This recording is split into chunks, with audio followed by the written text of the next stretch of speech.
Good afternoon, CCO friends. I'm so excited to be here with Mischa Santora, who is very well known to all of you in the Cincinnati community. He was our music director from 2000 to 2014. And on a personal note, Mischa and I have kind of followed each other around the country over the years, haven't we?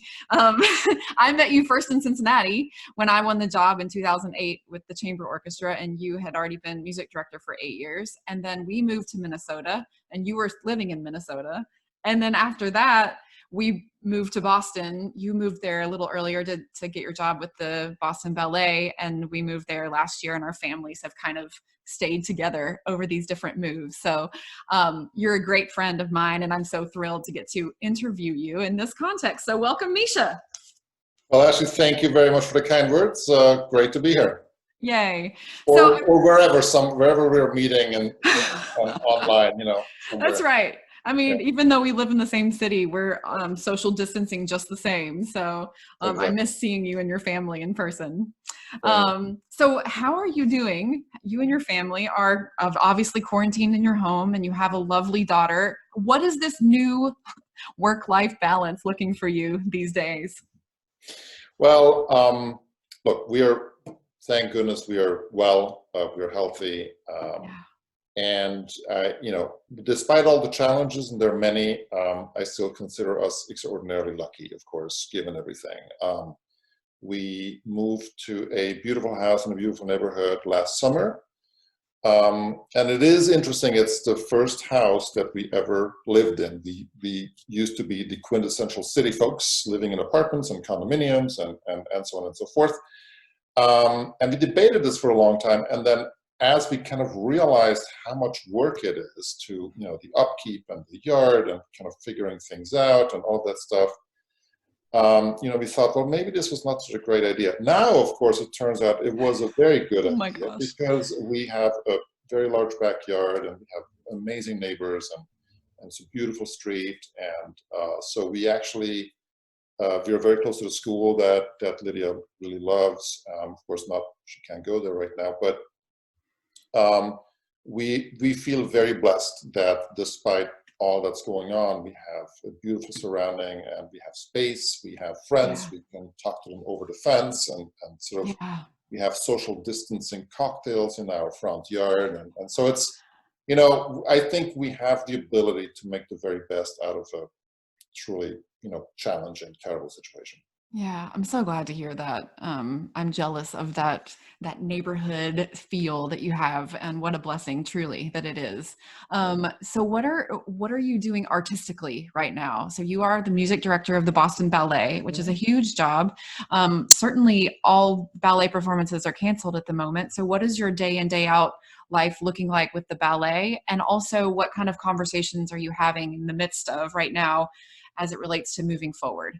Sure, great questions. It is incredibly odd that things are extremely busy. In a way, they're busier than ever because we are having a lot of internal discussions about planning, contingency planning, how to move forward, what's the timeline. Of course, every time you get into these discussions, you're faced with a whole bunch of unknowns that make any sort of specific planning nearly impossible. So any planning that you do has to be in the abstract, and even that is unknown. So that's it. But there's a lot of that going on. I'm helping out development a great deal. I did my first sort of Zoom event for donors and sponsors. What did that look like? What was that like? Well, it was extremely stressful because I'm the guy I'm the person who gets very nervous the moment you introduce a single piece of technology to a live event, like even a mic or a slideshow or something, because a lot of things can go wrong. Now, the entire presentation hinges on perfect Wi-Fi connection. It does. The thing being, and how to I did a nice sort of retrospective of our season with some musical highlights I showed through screen share a bunch of clips from past performances this year, Giselle, Nutcracker, Stravinsky's Aegon, and Glass Pieces, and talked about the musical connections between the score and the choreography and all of that stuff. And we'll do more of these. It seemed to be very successful. And it was fun. But yeah, it's really a changed reality, and we are all sort of adjusting to it, and or trying to, and I think the organizations that are better at it will certainly do better coming out of this. I think that's kind of the reality of the thing, of the situation. That seems to be what we're hearing all around. There's contingency plans upon another contingency plan upon what would it look like to have a social distance ballet hall where people came. I mean, it's uncertainty is the word. You make plans and you know that the arts will continue. And yet it's sort of weird, I think, as a society who is always planning ahead to future seasons and what we're going to do, to feel this sudden halt in all of that, and to be faced with such uncertainty. And I think the uncertainties, I mean, for all performing arts, but this goes across governments and businesses as well. Like, it's the level of there's so many ingredients. There's government sort of restrictions and mandates, federal, local. There is the perceived sort of acceptability of social gatherings of any kind. I mean, there's that, and then there's sort of let's say governments lift all restrictions on day X. Well, where are we going to be as a society psychologically? Like, are we going to go back to normal on that very day, the way it was like early March? We don't know, but probably not. Probably not. Yeah, I know. That has to be such a challenge as a music director too, to be thinking about making plans without knowing what will be. I don't know. Yeah. Well, that being said, I mean, look, we are also very lucky in a way that we have incredible technological tools that we can use, and we are using them, and everybody is. And I think at the end of the day, it's about connections. I mean, I know from people walking past our house, our friends walking or biking past our house, that we have all just had it with this social distancing. Yes. Right? Yes. I'm speaking for myself here. So I think we are longing to connect in any way we can. And so until that happens, I think we have to just use these platforms, whether it's Facebook Live or Zoom or whatever else, to communicate what we can. And I think there's a lot of things that we can do. We're looking at scenarios where we might have performances with limited artists to a limited audience. Exactly. We might have streaming. We might have archival videos. We are looking at maybe alternate venues. And I'm not just talking Boston Ballet. I'm talking also the organizations I'm working with still in Minneapolis, so MacPhail Center for Music and the Minnesota Bach Ensemble.